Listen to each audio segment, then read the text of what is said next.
নমস্কার বন্ধুরা, welcome to my channel. গরম গরম আলুর চপ কিনা খেতে ভালোবাসে বলুন তো? তাই আমি আজ আপনাদের মধ্যে আলুর চপের রেসিপি নিয়ে এসেছি। একদম দোকানের মতো আলুর চপ আমরা বাড়িতে কয়েকটি স্টেপ ফলো করে বানিয়ে ফেলতে পারবেন। তাই চলুন দেরি না করে শুরু করা যাক। সবার প্রথমে এখানে আমি আলু সেদ্ধ করে নেব। আর দোকানের মতো ফ্লেভার চাইলে কিন্তু আলু খোলা সহ সেদ্ধ করতে হবে, আলুর খোলা ছাড়ালে চলবে না। তাই আমি আলুগুলো খুব ভালো করে ধুয়ে এটা প্রেসার কুকারে দিয়ে দিচ্ছি সেদ্ধ হওয়ার জন্য। আমি এখানে 7টা আলু নিয়েছি। আলুগুলো এবার আমি 5 থেকে 6টা সিটি দিয়ে নেব। এইবার প্রেসার কুকারের ঢাকনা এঁটে এটা গ্যাসের চুলায় বসিয়ে দেবো সিটি পড়ার জন্য। তারপর এখানে একটা ছোট সাইজের গ্রেটার নিয়েছি, যার সাহায্যে আমি আদা ও রসুন কুড়ে নেব। অবশ্যই আদা ও রসুনটা এখানে কুড়ে নিতে হবে কিংবা থেতো করে নিতে হবে, বেটে নিলে কিন্তু চলবে না। এখানে আমি 1 চামচের মতো আদা কুড়ে নিয়েছি। ঠিক ওই একই প্রসেসে 1.5 চামচের মতো রসুনও এখানে কুড়ে নিতে হবে। আদা ও রসুন এখানে আমার কুড়ে নেওয়া হয়ে গেছে। এবার এগুলো আমি একটা বাটিতে তুলে নিচ্ছি। এইবার এখানে আমি একটা ভাজা মশলা তৈরি করব। তার জন্য গ্যাসের চুলায় একটা প্যান বসিয়ে প্যান খুব ভালো করে গরম করে নিয়ে এর মধ্যে 1 চামচ ধনে, 1 চামচ জিরে ও 5 থেকে 6টা শুকনো লঙ্কা দিয়ে খুব ভালো করে ভেজে নেব। আর গ্যাসের ফ্লেম মিডিয়ামে রাখতে হবে যাতে এটা পুড়ে না যায়। মশলার মধ্যে থেকে ভাজা গন্ধ এলে গ্যাসের ফ্লেম বন্ধ করে ঠান্ডা করে ওটা গুঁড়িয়ে নিতে হবে। সেদ্ধ করা আলুগুলো এবার আমি মাখিয়ে নেব। খোলা সহ আলুগুলো খুব ভালো করে মাখিয়ে নিতে হবে। অবশ্যই আলুগুলো খোলা সহ মাখিয়ে নেবেন। এখানে সমস্ত আলু আমি খোলা সহ খুব ভালো করে মাখিয়ে নিয়েছি। এইবার এর মধ্যে দেবো স্বাদ মতো লবণ ও 2 চামচ ভাজা মশলা।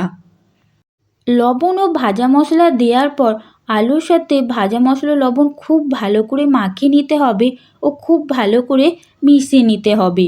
এবার হাতের সাহায্যে এই সমস্ত কিছু আমি একসাথে খুব ভালো করে মিশিয়ে নেব। খুব ভালো করে মিশিয়ে নেওয়া হয়ে গেছে। এইবার এই পরের স্টেপে গ্যাসের চুলায় একটা প্যান বসিয়ে নেব। হাই ফ্লেমে প্যান খুব ভালো করে গরম করে নিয়ে এর মধ্যে দেবো সর্ষের তেল।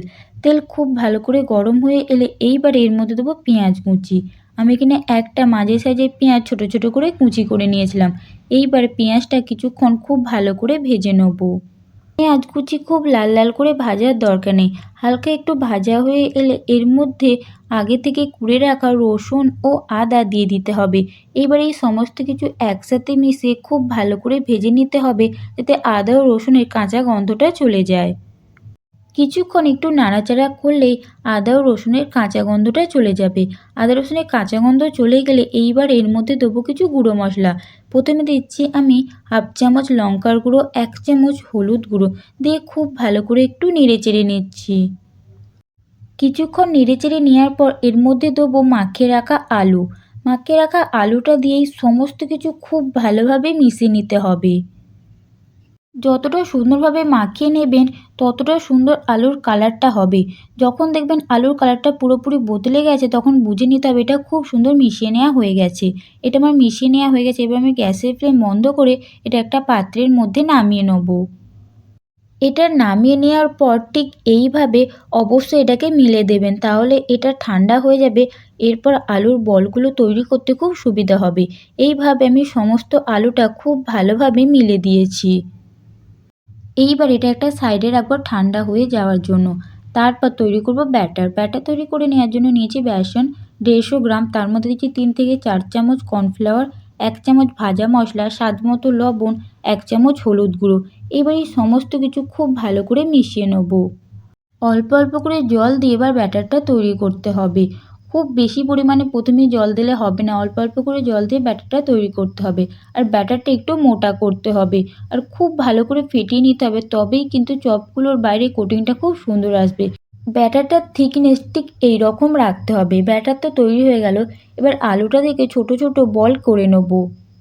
ঠিক এই রকম করে পরিমাণ নিয়ে এরকম ছোট ছোট বল প্রথমে তৈরি করে নিতে হবে। এই একই সাইজের আমি সমস্ত বলগুলো খুব সুন্দর করে তৈরি করে নেব। একই সাইজের সমস্ত আলুর বলগুলো আমি তৈরি করে নিয়েছি। এবার অন্য একটা পাত্র নিয়ে এর মধ্যে উপর থেকে হালকা করে একটু বেসন ছড়িয়ে নিচ্ছি। ঠিক এইভাবে বেসন ছড়িয়ে নিতে হবে। এবার হাতের মধ্যে একটু সাদা তেল নিয়ে দুটো হাতের তালুতে সাদা তেল খুব ভালো করে মাখিয়ে নিতে হবে। ঠিক এইভাবে তালুতে তেল মাখিয়ে নিতে হবে। এইবার একটা করে আলুর বল নিয়ে সেটা ঠিক এইরকমভাবে আকার দিতে হবে। 2 হাতের তালুর সাহায্যে ঠিক এইরকম পাতলা করে গোল করে নিতে হবে। আর যে ক্র্যাকগুলো আসবে সেগুলো বুজিয়ে দিতে হবে। তারপর এইগুলোই বেসনের উপর রাখবো, তাহলে তোলার সময় এগুলো জড়িয়ে যাবে না। আর এই একই প্রসেসে আমি প্রতিটা আলু এরকমভাবে আকার দিয়ে নেবো। এইবার ব্যাটারটা নিয়ে আবারও একটু হালকা করে ফেটিয়ে নেবো। ব্যাটারটা আবারও আমি খুব ভালো করে ফেটিয়ে নিয়েছি। এইবার আমি চপগুলো ভাজবো। তার জন্য গ্যাসের চুলায় আমি অলরেডি একটা প্যানে করে তেল গরম বসিয়ে দিয়েছি। তেল হাই ফ্লেমে খুব ভালো করে গরম করে আলুগুলো ঠিক এইভাবে কোট করে নিয়ে একে একে ওই তেলের মধ্যে ছাড়বো। আর গ্যাসের ফ্লেম একদম হাই রাখতে হবে। দেখে নিন ঠিক এইভাবে কোটগুলো করতে হবে আর এক্সট্রা বেসনটা ঝরিয়ে নিতে হবে। এইবার আমি এটা তেলের মধ্যে ছেড়ে দেবো আর ঠিক এই একই প্রসেসে বাকি কোটিংগুলোও করে নেব। তেলে ছাড়ার পর কিছুটা সময় পর এইবার এগুলো উল্টে নিতে হবে।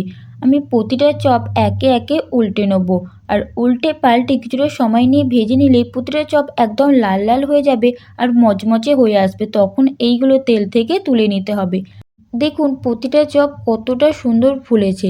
তাহলে বন্ধুরা আপনারা দেখতেই পেলেন কত সহজভাবে বাড়িতে আলুর চপ বানানো যায়। অবশ্যই রেসিপিটা ট্রাই করবেন। কেমন লাগলো কমেন্টে জানাতে ভুলবেন না।